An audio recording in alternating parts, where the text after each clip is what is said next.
everyone, it's V from Casually Fragrant. Today I'm going to be giving you my top 5 fruity floral fragrances. And I want to thank Danielle S. for giving this suggestion to me on one of my other videos. I always love hearing video suggestions from you guys, and I try to deliver when I can. So this is also the perfect video for springtime, because I find during spring I reach for spring and fruity floral fragrances quite often. So I figured not only is this my top 5 fruity florals, but also sort of top 5 spring fragrance suggestions. And I want to start it off with Angelus Pear by Nicolai Fragrant Perfumes. This is an eau de toilette. It was released in 2020, so it's a rather new release. And it's more on the fruity side than the floral side. But I realized in my collection I actually had more fruitier florals rather than floral fruity fragrances. So Angelus Pear has top notes of citron, green notes, bergamot, and blackcurrant, middle notes of pear, jasmine, and rose, and a base of moss, musk, and patchouli. This is an absolutely beautiful and refined pear fragrance. It is a long-lasting with moderate projection, and it reminds people on Fragrantica of Aventus for Her by Creed. Now I've sampled both, and I actually think Aventus for Her is a little sweeter. The great thing with Angelus Pear is that it's not too sickly sweet. It's a refreshing pear note, and it's done absolutely beautifully, and the florals sort of take a background to it, or I should say florals and weeds, because it's got moss in it. But it's just kind of it's a simple pear that is so elegant. I absolutely love this fragrance. I think it's perfect for springtime. It's not too sweet. It's a great fruity scent. My second one this is like way bigger of a bottle. I need to zoom out for this one here. Let's see here. Okay, it's not even gonna fit. Okay, so the second one I want to talk about is Morning Musk by Alexander J. I actually purchased this fragrance in Prague in the Czech Republic a number of years ago, and I absolutely love the bottle. And I have to admit, because it's such a huge bottle, it tends to stay in the back of my perfume cabinet, and I don't use it as much as I should. And when I was thinking of fragrances to use for this video, I was like, oh my gosh, how could I have not worn this recently? But perfect time to bring it out. I'm gonna be wearing this for the spring.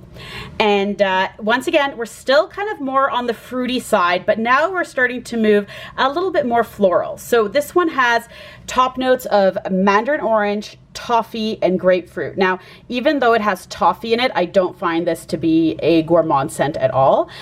Middle notes of rose, patchouli, and violet, and a base of musk and moss. And it's got moderate longevity and moderate projection, and in my point of view, the absolute perfect spring fragrance. I really get that orange and rose in here, and it's done so well. It's light and airy, and it's an absolutely stunning fruity floral fragrance in my point of view. Now we have by Louis Vuitton, my third choice. So I actually looked up how to pronounce this online. Okay, so I do try for you guys. I do try. So Attraprev, there, how was that? I'm sure if I said that wrong, I will be told in the comments. But that's for, I'm trying. Attraprev. And this actually is, so it translates to Dreamcatcher in English, which I think is such a romantic name.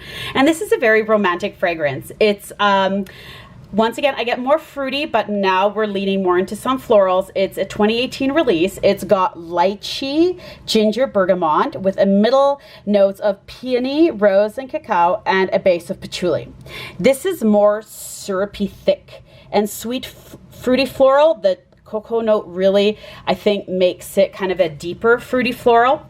On me, it's got moderate projection, moderate longevity, yet Fragrantica seems to disagree, and they think the longevity is more in the eternal, very long lasting.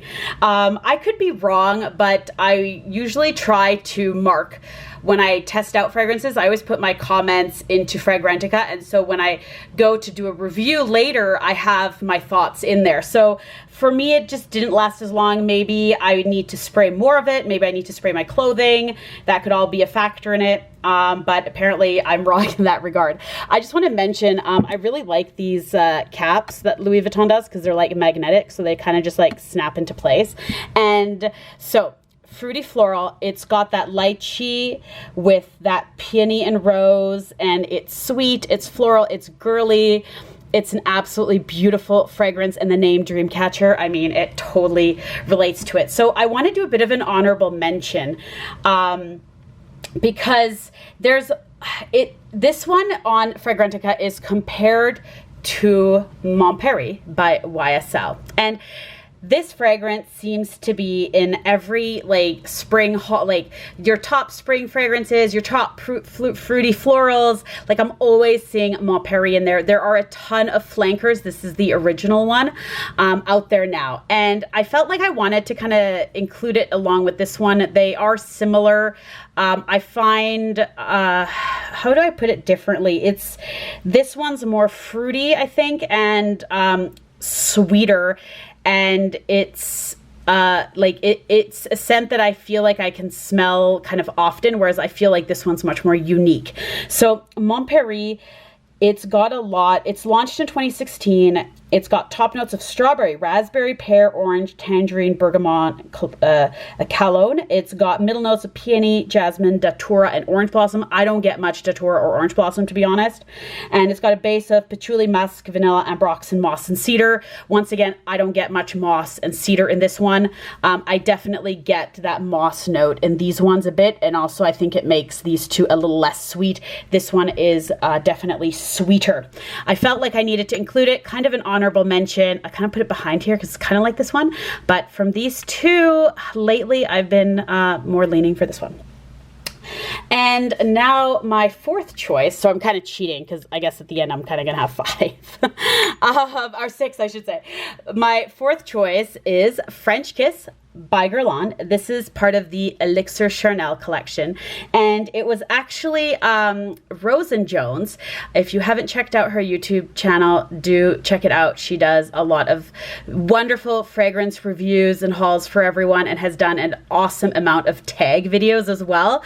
Some really fun ones there too, and I know she also likes Nicolai fragrances. So this one here, she actually asked whether I still like this one, and it's interesting because I haven't used up that much of it. And like I have other, the other Guerlain that I have is the Gourmand Quoquin, and I have used up way more of that one.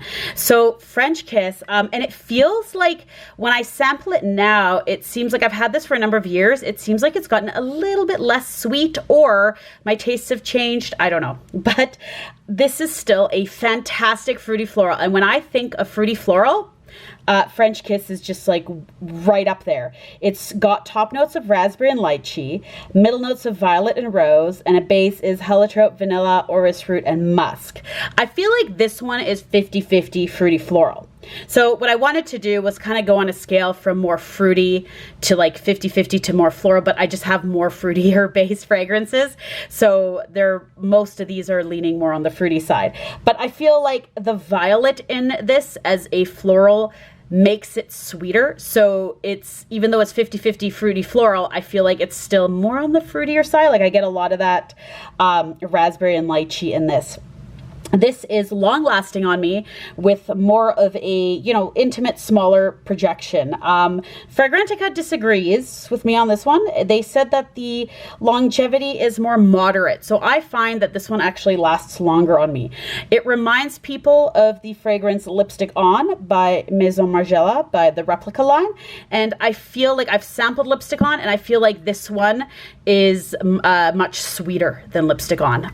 It's got that lychee and raspberry, and I feel like that just makes it a lot more sweeter. Beautiful fruity floral. If you like violet scents, if you like raspberry, definitely check out French Kiss. I love Guerlain fragrances, and this is another one that I absolutely love. And now the last fragrance I want to talk about is Nightingale by Zoologist. So this was released in 2016. This one now is more on the floral side. So finally I have one that's more floral, less fruity. It's got some fruity from some citruses, but this has top notes of saffron, bergamot, and lemon, middle notes of plum blossom, red rose, and violet, and a base of oak moss, ambergris, oud, patchouli, musk, labdanum, and sandalwood.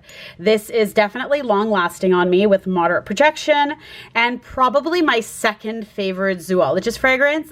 Full disclosure, my grandma actually has my favorite one, which is Hummingbird. I got this easy loving travel set. They all come with sprays. Absolutely love that. And so my second favorite one was Nightingale. This is a beautiful, elegant, floral, fruity scent. More citrusy, like I said. It's not super sweet. It's just, I love violet scents. Like a lot of the things here are, you know, violet. There's some peony, rose, and then some like I really like bergamot in a fragrance. And so they're all kind of similar, but they're all absolutely beautifully done. This one is such a unique scent. I highly recommend, if you haven't tried the Zoologist fragrances, both Nightingale and Hummingbird lean quite feminine on me. I think they're all unisex scents, but I think those two, if you want to try some Zoologist fragrances and you tend to like the same kind of fragrance profile that I do, I would recommend starting with those two. And absolutely love Nightingale. It's such an elegant scent. So overall, I would be happy to pick out any of these and wear them for the springtime. I love fruity floral fragrances, and as I was going through my collection, I have quite a few of them, and it was really easy for me to try to, I have a lot of fruity floral fragrances that could also be slightly gourmand, that could be more musky or powdery, that could be, you know, they have like other stuff in it. So I took out all the gourmand ones. I didn't want to include any, you know, sweet gourmands that tend to also have fruit and floral notes in them. And I tried to stick to fruity florals. Will people disagree that some of these are classified slightly different as like a floraldehyde? You know, probably go ahead, you know, you know, start disagreeing with me. That's fine. Comment down below. Let me know which, if you wouldn't classify any of these as a fruity floral. And if you've tried these, which one's your favorite, or what is your favorite fruity floral fragrance? I always love to hear what you guys have to say. So once again, thank you so much, Danielle, for asking me or suggesting for me to do this video. It was a lot of fun picking throughout these fragrances, and I would love to hear from you guys more comments on what sort of videos or ideas you have for videos. I would love to be able to deliver those to you.